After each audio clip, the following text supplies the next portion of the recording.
Hello बच्चों, क्या हाल चाल? सब बढ़िया। आज हम चर्चा करेंगे कि प्रकाश के परावर्तन और अपवर्तन के जो 10 मुख्य क्वेश्चंस हैं जो कि यूपी बोर्ड की परीक्षा में पूछे जाने हैं। और यूपी बोर्ड क्या कि कह ले कि जितने भी बोर्ड की परीक्षा है उसमें ये पूछे जाएंगे सारे क्वेश्चंस। तो सबसे पहला क्वेश्चन ये है कि अवतल दर्पण के मुख्य फोकस की परिभाषा बताइए क्या है। तो ये क्वेश्चंस लगभग हर एग्जाम में पूछा जाता है और हर साल पूछा जाता है यूपी बोर्ड में। तो चलिए अवतल दर्पण के मुख्य फोकस की परिभाषा को डिफाइन करते हैं। कैसे करते हैं, इसके पहले आप क्या करें कि एक ये आपने अवतल दर्पण बना लिया अपने इस पे, और क्या किया, ये जो लाइन जाती है इसको हम मुख्य अक्ष बोलते हैं। क्या बोलते हैं? इसको हम लोग बोलते हैं मुख्य अक्ष। क्या कहते हैं? इसे कहते हैं मुख्य अक्ष।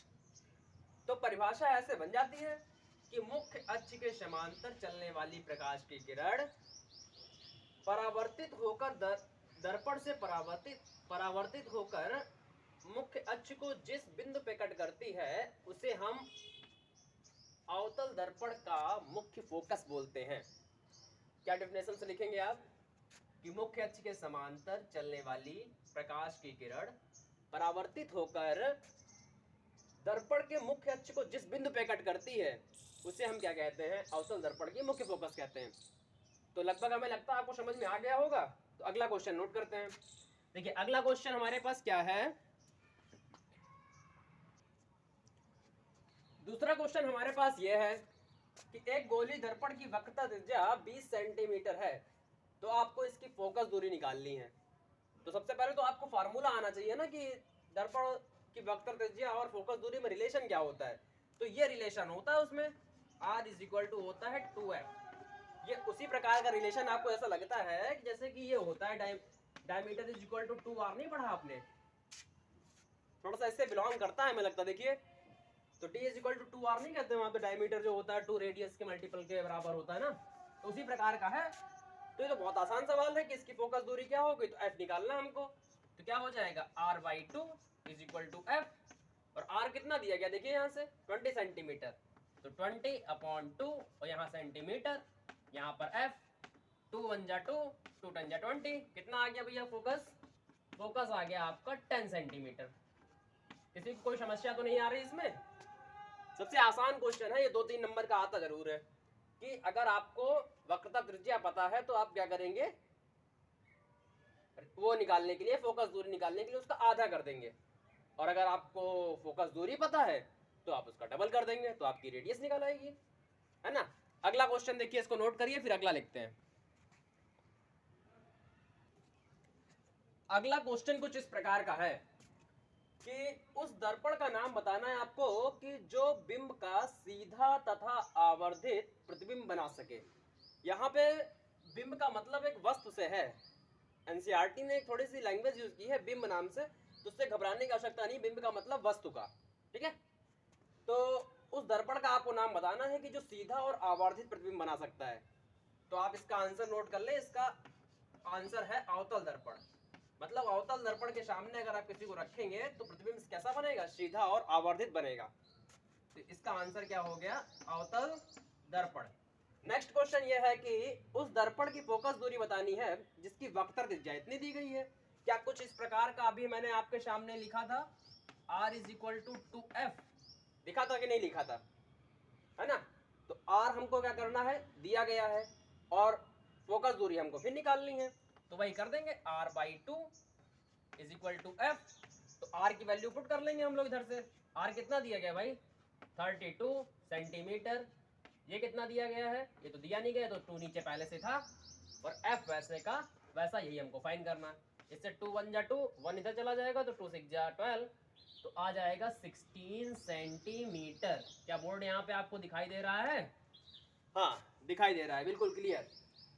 तो ये हो गया क्वेश्चन नंबर 4। बहुत आसान से सवाल है बिल्कुल, और छोटे छोटे से क्वेश्चन पूछे जाते हैं और बच्चे क्या कहते हैं, अरे हमने तो यही वाला छोड़ के चले आए, बाकी तो हमने सब कर लिया था। अरे भाई इतना छोटा सा क्वेश्चन नहीं कर पाएंगे, 2-3 नंबर इसी से मिल जाएंगे आपको ना। दूसरे से कंपेयर करते हैं कि अरे हमने भी एक नहीं कर पाया, हमने तो ये वाला नहीं कर पाया। अरे भाई ये बहुत आसान सवाल है, जो भी मैं पढ़ाता हूँ वो बहुत आसान चीजें पढ़ाता हूँ, और इजी स्टडी पे आके आपको कोई भी कठिनाई नहीं हो सकती है। अगला क्वेश्चन हम लोग देखें, आप इसको नोट करिए, इंपॉर्टेंट है। मैंने फिर बता दिया कि ये क्वेश्चन आप कभी जब पेपर आपका अभी आएगा तो आप चेक कर सकते हैं कि जो मैंने बताया है तो 90% आता जरूर है उसमें से, ठीक है। तो इसको चेक करें जल्दी से, इसे नोट करें, फिर अगला क्वेश्चन देखते हैं। चलिए अब इस क्वेश्चन को समझने की कोशिश करते हैं।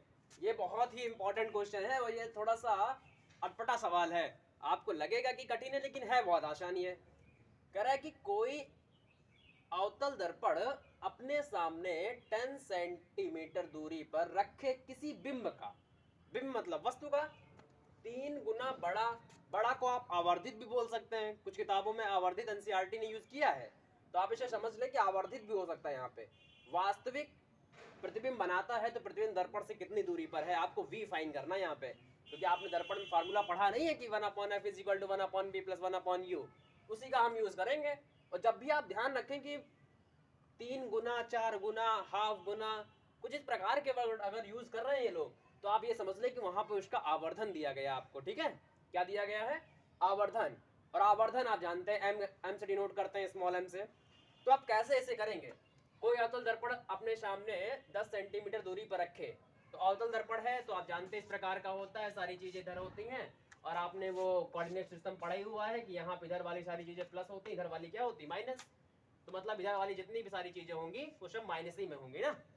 ये थोड़ी थोड़ी सी चीजें आपको ध्यान रखनी है, तभी क्वेश्चन ये हो पाएगा। देखिए, कोई अवतल दर्पण अपने सामने 10 सेंटीमीटर दूरी पर रखे किसी बिंब का 3 गुना बड़ा वास्तविक प्रतिबिंब बनाता है तो प्रतिबिंब दर्पण से कितनी दूरी पर है? तो अपने सामने कितनी दूरी पर रखा है? 10 सेंटीमीटर। मतलब क्या हो गया? मतलब हो गया कि u जो आपको पता है वो है 10 सेंटीमीटर। और हमेशा ध्यान रखें कि u हमेशा माइनस में ही लिया जाता है। किस में लिया जाता है? माइनस में, क्योंकि भाई आप हमेशा इधरी साइड तो वस्तु को रखेंगे, ठीक है। u कितना है? -10 सेंटीमीटर। किसी बिंब का 3 गुना, तो किसी बिंब का 3 गुना मतलब मैंने आपको बता दिया था कि m = 3। अब थोड़ा सा ध्यान यहाँ पे दें कि वास्तविक बन रहा है। अगर ये आभासी का था तो हम इसमें कोई छिड़कानी नहीं करते, इन्होंने कह दिया कि वास्तविक है तो हम यहाँ पे माइनस चिन्ह का यूज कर लेंगे। कोई समस्या तो नहीं आई आपको ये? चलिए, उसके बाद अब हमको v फाइन करना है। अब हमको v फाइन करना है। चलिए, बहुत आसान सा क्वेश्चन है, धीरे धीरे से देखेंगे, बहुत आसानी से लगाएंगे। क्या आवर्धन का फार्मूला आपको पता है? माइनस का v/u। यस और नो? बिल्कुल सही है। चलिए, m की वैल्यू कितनी है बताइए मुझे? m की वैल्यू -3 है और v वैसे का वैसे ही रहेगा, माइनस साइन यहाँ लगा देते हैं। और u की वैल्यू कितनी दी गई है? -10। क्या मैं माइनस से माइनस क्रॉस कर सकता हूँ? ये 10 इधर भेज सकता हूँ, तो क्या ये -30 नहीं आ जाएगा? क्या ये -30 नहीं आ जाएगा? आपको v की वैल्यू पता चल गई? क्या v की वैल्यू -30 नहीं आ जाएगी? और भाई बहुत आसान सा क्वेश्चन है, आपको लगता बड़ा है कि भाई 3 गुना दे दिया, 4 गुना दे दिया, कुछ नहीं दिया, वो m है, सिर्फ वो m है। आपको पता है u और आपको v निकालना, आपको ऐसा फार्मूला ढूंढना। कुछ बच्चे ये लगा देते हैं, देखिए कि 1/f, जैसे दर्पण की बात करने लगा तो 1/f 1/v और प्लस 1/u। भाई क्यों यूज कर रहे हैं इसको? f तो पता ही नहीं है आपको तो आवर्धन पता है ना वहां से। तो आवर्धन के फार्मूला ऐसा ढूंढे जिसमें u और v आते हैं, तो आवर्धन में u ही v से ही बनता है हमारे हिसाब से कि प्रतिबिंब की लंबाई और वस्तु की लंबाई के अनुपात को ही आवर्धन कहते हैं। कुछ क्वेश्चन एक प्रकार का मिलेगा भी आपको यहाँ। तो कितने लोगों को ये समझ में आ गया है वो हमें कमेंट बॉक्स में जरूर बताएंगे, और जिसको अच्छा लगता है वो हमें कमेंट करे कि सर आपको कैसा प्रतीत हो रहा है, क्योंकि जब आप लोगों के कमेंट हम देखते हैं तभी हमारी इच्छा भी करती है चलिए कुछ बच्चों के लिए और भी करते हैं। तो ये वाला क्वेश्चन आ गया समझ में आपको। याद रखें कि आवर्धन के लिए फार्मूला यहाँ पे माइनस का यूज करते हैं, जैसे लेंस की बात करता तो मैं पॉजिटिव का यूज कर लेता, ठीक है। और वास्तविक के लिए हमेशा आप आवर्धन माइनस लिखेंगे, ठीक है। चलिए अगला क्वेश्चन नोट करें, इसको आप पहले जल्दी से नोट कर लीजिए।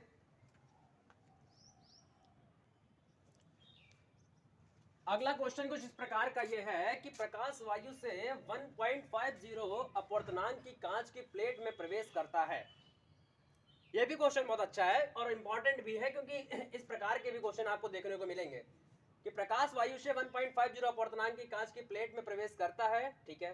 कांच में प्रकाश की चाल कितनी है और वायु में प्रकाश की चाल इतनी है। इतनी का मतलब भैया ये है इधर उधर आप देखने लगते हैं ना, इतनी में। तो वायु में प्रकाश की चाल 3 × 10⁸ मीटर पर सेकेंड, ये आपको पता होनी चाहिए। और छोटे बच्चों की क्लासों में देखेंगे तो एक लाइट वाला चैप्टर पढ़ लीजिएगा, उसमें को दी गई होगी उसमें प्रकाश की चाल। चलिए इस क्वेश्चन को हम इस प्रकार से सॉल्व करते हैं। कैसे सॉल्व करेंगे? इस प्रकार से। एक फार्मूला याद कर लें फटाक से कि n इज इक्वल टू अपवर्तनांक इज इक्वल टू होता है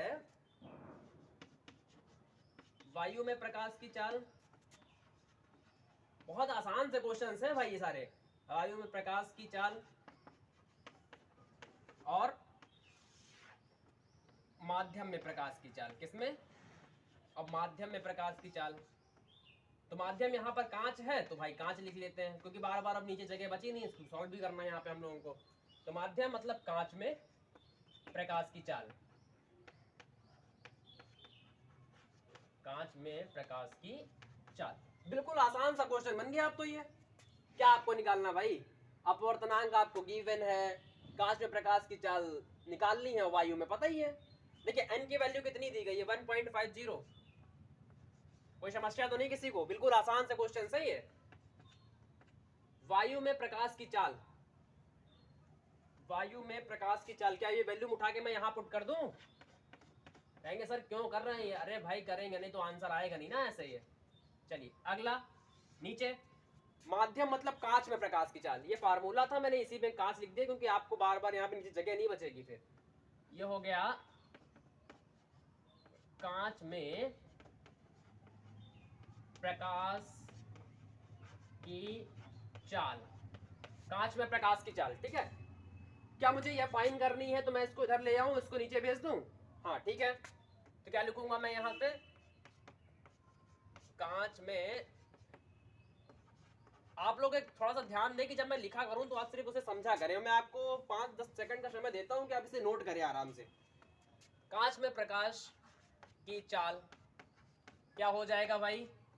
ये तो सिंपल बन गया। अब तो 3 × 10⁸ मीटर पर सेकेंड और नीचे पहुंच गया आपका 1.50। ये पहुंच गया कि नहीं पहुंच गया? ये तो पहुंच गया। अब आप चाहें तो इस जीरो को मत लिखें, इस जीरो को आप चाहें तो मत लिखें, कोई दिक्कत उसमें नहीं आएगी। अब क्या होगा? अब मैं इसको सॉल्व करूंगा। क्या मैं इसका पॉइंट हटा दूं? तो एक जीरो ऊपर बढ़ा देता हूं। अभी रुकिए थोड़ा समझिए इसको। 3 था, एक जीरो मैंने क्या कर दिया? ऊपर बढ़ा दिया। अब क्या होगा? अच्छा 1.50 को मैं 1.5 भी लिख सकता हूं, आप ये समझ लें, ठीक है। अब ये बचा 15, तो 15 बन जा 15 और 15 2 जा 30। तो कितना आ गया? ये आ गया आपका 2 × 10⁸ मीटर पर सेकेंड। नोट करिए और बताइए कहां पे आपको ये समस्या आ रही है इस क्वेश्चन में। बिल्कुल आसान सा क्वेश्चन है कि अगर आपसे पूछे कि वायु में प्रकाश की चाल इतनी दी गई है, किसी माध्यम में प्रकाश की चाल निकालिए, वो चाहे जल में हो सकती है, किसी कांच में हो सकती है, तो आप किस प्रकार से निकालेंगे? आप इस प्रकार से निकाल लेंगे। अपवर्तनांक आपको दिया गया होगा, नहीं तो कभी आपसे अपवर्तनांक पूछ लेगा तो फिर आपको ये लगाना पड़ेगा, ठीक है। तो नेक्स्ट क्वेश्चन देखते हैं हम लोग क्या है इसके बाद।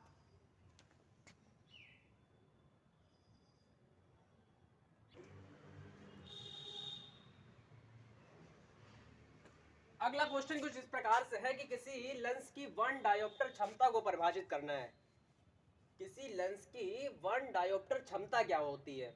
तो सबसे पहले आप लेंस की क्षमता का फार्मूला पता कर लें। क्या है लेंस की क्षमता का फार्मूला बच्चों? कुछ इस प्रकार का है कि P इज इक्वल टू क्या होता है? 1/f। P is equal to क्या होता है? 1/f। ये तब होता है जब आपका f जो दिया गया हो मीटर में दिया गया हो। किसमें दिया गया हो? मीटर में। किसमें हो? मीटर में। अच्छा तो इसकी परिभाषा देखिए, पहले समझिए इस चीज को अपने आप बनानी, क्योंकि मैं कुछ लिखवाने वाला वर्क नहीं कराना चाहता आपको, आप सिर्फ समझ के कैसे करें। अच्छा इसका मात्रक लिखते हैं तो यहीं पे डायोप्टर होता है। क्या होता है? डायोप्टर। इसे हम कैपिटल D से डिनोट करते हैं, ठीक है। ये इसका मात्रक है। अब आप थोड़ा समझें, हमको 1 डायोप्टर बनाना है। इसे क्या बनाना है? 1 डायोप्टर ना। इसे हमें क्या बनाना है? 1 डायोप्टर। क्या मैं अगर फोकस दूरी को 1 कर दूं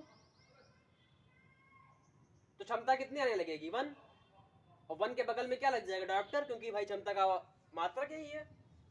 नहीं समझे भाई? आपको 1 डायोप्टर की परिभाषा लिखनी ना, तो आप क्या करें? f को 1 कर दें।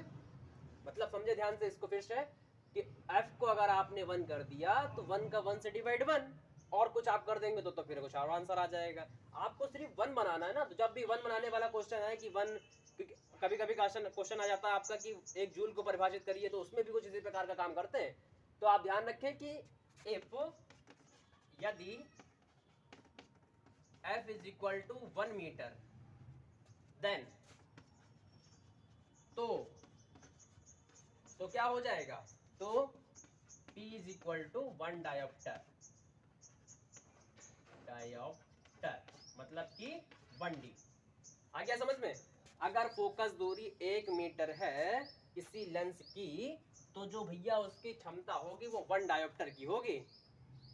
अगला क्वेश्चन कुछ इसी प्रकार का दे दिया गया है कि 2 सेंटीमीटर किसी फोकस दूरी वाले किसी अवतल लेंस की क्षमता ज्ञात कीजिए। थोड़ा सा मैं आपको बता दूं कि अगर यहाँ पे ये मीटर में है तो काम चल जाएगा, तो ऊपर 1 से, और अगर मीटर में नहीं तो सेंटीमीटर में होगा, तो सेंटीमीटर के लिए क्या करेंगे, 100 से डिवाइड करके 100 कहाँ चला जाएगा, ऊपर, है ना भाई। मीटर है तो 1/100 करेंगे और 100 कहाँ चला जाएगा, ऊपर, तो 100/f हो जाएगा सेंटीमीटर वाला। यहाँ पे कुछ इस प्रकार का हम लगाएंगे, देखिए यहाँ भी वही लगाएंगे, P is equal to 100/f, और यहाँ पे जो f ये है वो सेंटीमीटर वाला है, ठीक है। जब भी सेंटीमीटर में आप लेंगे, दिया गया होगा तो आप क्या करेंगे कि 100 रखेंगे ऊपर, और जब आपके पास ना दिया गया हो तो आप इस प्रकार से रख सकते हैं सीधे। चलिए फिर देखते हैं, 100 ऊपर पहले से ही है, नीचे कौन आ जाएगा, नीचे तो भाई f है ना सेंटीमीटर वाला, कितना है, 2 है, तो 2 आ गया, इसको डिवाइड कर देंगे, 2 1 जा 2 और 250 हो जाएगा ना 100, कितना आ जाएगा, तो कितना आ जाएगा 100। थोड़ा सा क्वेश्चन अगर देखना चाहूँ तो ये ऐसे हो गया, है ना, ये आपका आ गया 50 डायोप्टर, कितना आ गया 50 डायोप्टर। लेकिन अगर मैं इसको मीटर में कर दूं तो फिर आपका 1/2 हो जाएगा, नहीं हो जाएगा। और थोड़ा सा ध्यान रखें कि किसी फोकस दूरी वाले किसी अवतल लेंस, और अवतल लेंस की फोकस दूरी कितनी होती है, माइनस, तो फिर आप फोकस दूरी कौन सी लेंगे, माइनस, तो फिर ये हो जाएगा माइनस, तो आंसर क्या आ जाएगा, -50 डायोप्टर ना। चलिए इसी को थोड़ा सा मैं ऊपर बताता हूँ आपको, ऊपर वाला क्वेश्चन नोट कर ले सब बच्चे, पहले जल्दी से ऊपर वाला क्वेश्चन को नोट करिए। मैं इसको एक मीटर के हिसाब से बता दूं कि कभी आपके पास मीटर हो तो फिर कैसे करेंगे ना। नोट कर लिया, जल्दी से नोट करें इसे, फिर मैं उसको बताऊं। हाँ चलिए हो गया। अगला क्वेश्चन जो था उससे पहले हम आपको इसी में बताते हैं कि मान लिया जाए आपके पास फोकस दूरी जो दी गई है इस बार -2 मीटर दी गई है, कि भाई फोकस दूरी हमेशा माइनस में होती, याद रखें इस चीज को। तो यहाँ पे अवतल के लिए हमने एफ के लिए माइनस लगा दिया, यहाँ यूज कर दिया। इस चीज से आप अगर नहीं घबराना चाहते हैं तो इसको हटा दें, तो वहां लगा लेंगे आप, ठीक है, कोई दिक्कत नहीं आएगी। क्या हो जाएगा, P इज इक्वल टू, अब यहाँ मीटर में ये है, क्या फार्मूला है, 1/f, जब फोकस दूरी किस में हो, मीटर में, तो 1/f कितना है 2, तो माइनस लग जाएगा क्योंकि भाई माइनस में f है ना। अब यहाँ से डिवाइड करें इसको तो क्या हमारे पास आंसर 0.5 नहीं आ जाएगा, कितना आ जाएगा 0.5 डायोप्टर, कितना आ जाएगा 0.5 डायोप्टर। क्या माइनस का साइन यूज नहीं होगा, माइनस का साइन यूज होगा, भाई माइनस चल रहा था, कुछ बच्चे माइनस गायब कर देते हैं, उस चीज को ध्यान रखें। ये आंसर लिखा है यहाँ पे, ये तो मैं आंसर को एक डिब्बे में पैक कर देता हूँ जिससे कि आप समझ लें, 0.5 डायोप्टर। हमें लगता है ये क्वेश्चन आपको समझ में आ गया होगा, ये भी आ गया होगा कि अगर सेंटीमीटर में तो 100/f आप कर देंगे, और अगर मीटर में है तो कुछ नहीं करेंगे, 1/f के फार्मूले से यूज करके लगा देंगे इसे। तो हमें लगता है आपको सारे क्वेश्चन समझ में आ गए होंगे। तो इसी के साथ लेक्चर को एंड करते हैं, और आप अच्छे से पढ़ाई करते रहें। All the very best.